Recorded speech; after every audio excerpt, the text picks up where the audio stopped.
Kia ora team, and welcome back to Big Boys Boxing. So I have an article here, I'll leave in the description, you read it, come to your own conclusions as usual. But Luis Ortiz is coming back in July, and he will be fighting the almighty TBA.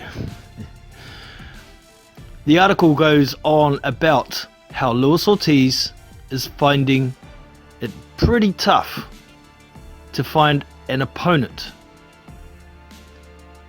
Same old story for Luis Ortiz. He is fairly high risk. He is very low reward. At elite level, you need to put out a decent amount of money to have a decent opponent fight Luis Ortiz.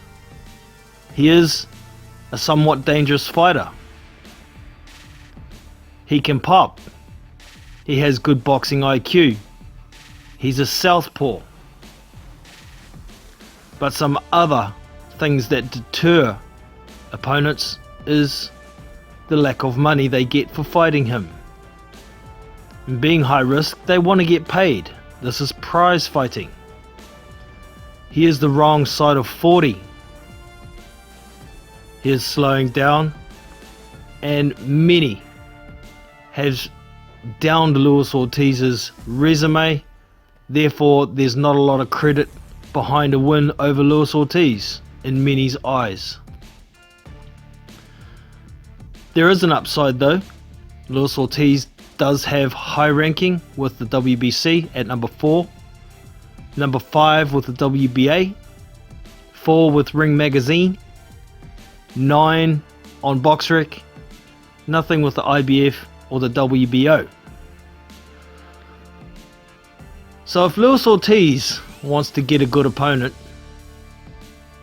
a ranked opponent, he's going to have to offer somebody some reasonable money at elite level to get that opponent. He's been under Dade Promotions for some years now as his primary promotion company, and they ain't got no money. So it's pretty tough to offer a decent purse when you ain't got no money. Now there is Al Heyman involved as well. He is the quote advisor unquote of Luis Ortiz, but he's also proven that he's not willing to pay great money for Luis Ortiz fights. So it's like banging your head against a brick wall. Unless somebody is ordered to fight Luis Ortiz in a final eliminator, he ain't gonna get a decent fight because his team ain't willing to put money behind him.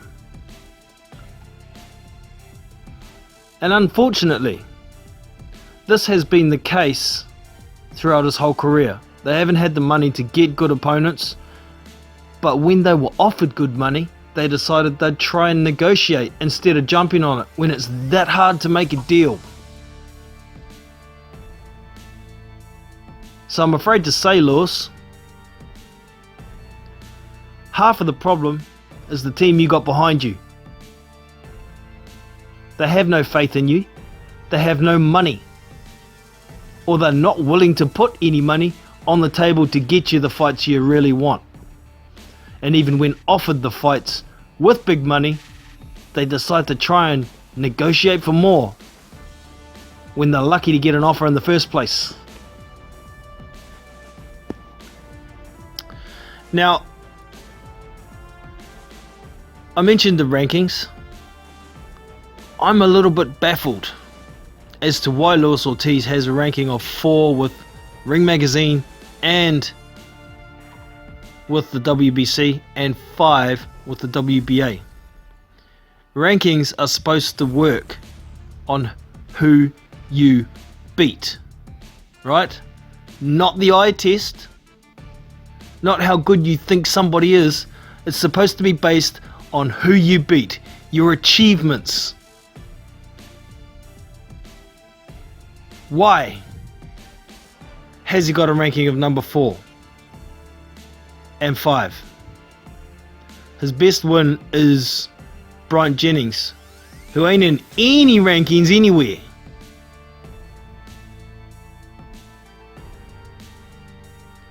And other guys have beaten Bryant Jennings as well. Much lower level fighters than Luis Ortiz, like Joe Joyce, who does have a high ranking with the WBA, thanks to the bullshit WBA gold belt that shouldn't even be there.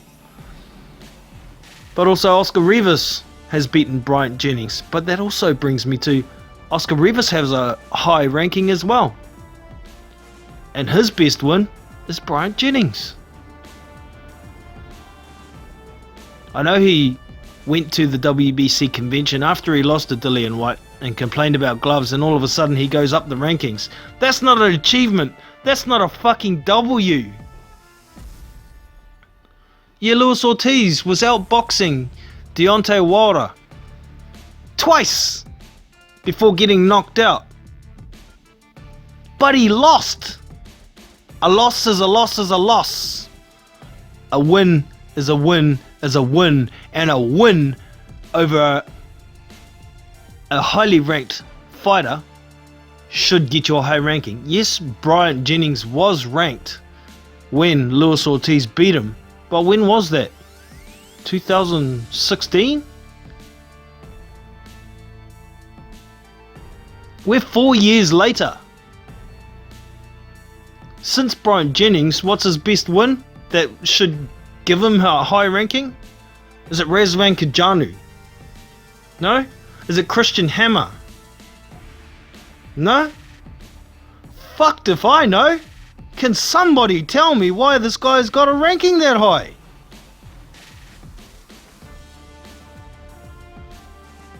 Are rankings based on eye tests now? Are you for fucking real?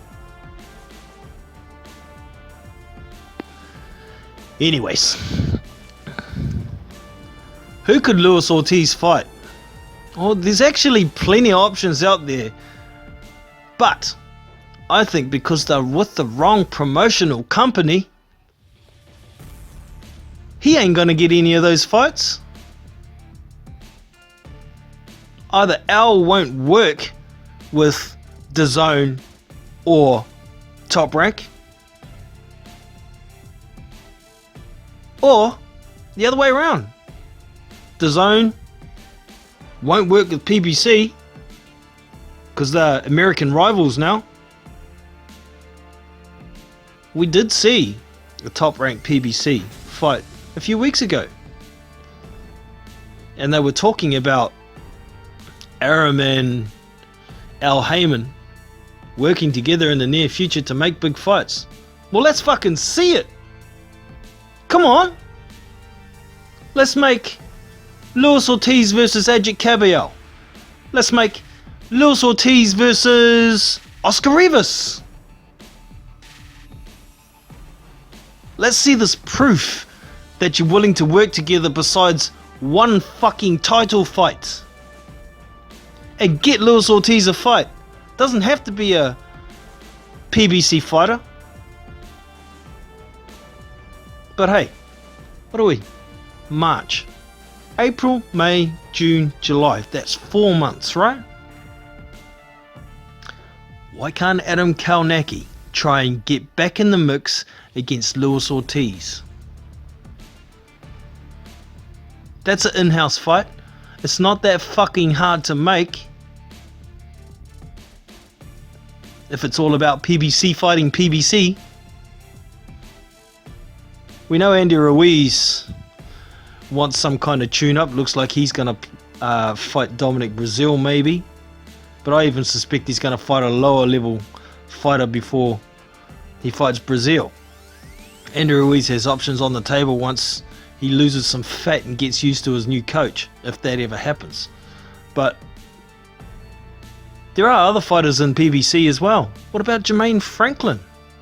Unbeaten prospect. He wants to get in there and make a name for himself. Feed him Luis Ortiz.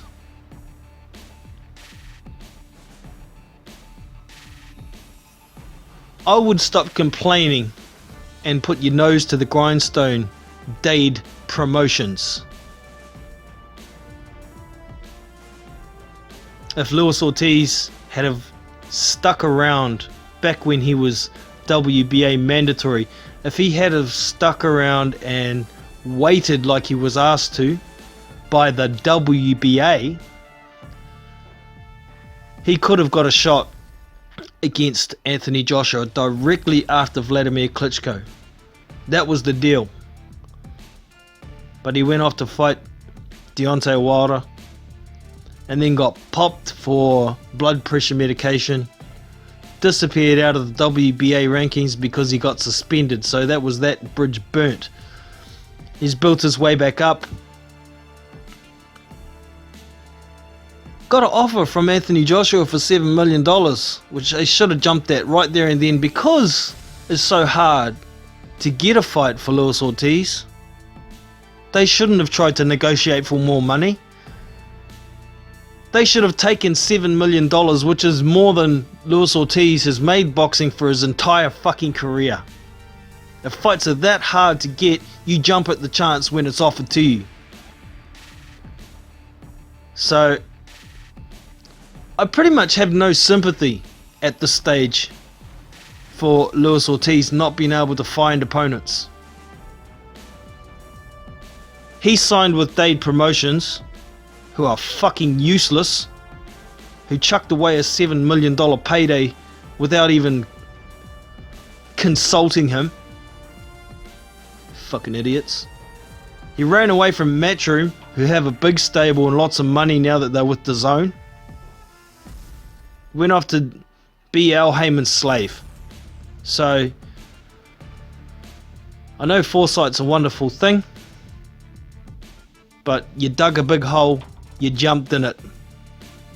I really do hope that you get a good fight, but we'll see what happens. Approach Zhili Zhang. Send him an offer. He's after trying to get a ranking. He wants to get into a title shot this year, and if he could get through Luis Ortiz, it's quite possible he could get close to a mandatory spot. So, hang something worthwhile in front of Zhili Zhang and you might get the fight. Otherwise, stop complaining. That's me for today. Hope you've enjoyed the video. Don't forget to hit the thumbs up, subscribe to the channel, and I'll catch you in the next one. Big Boys Boxing, and I'm out. So.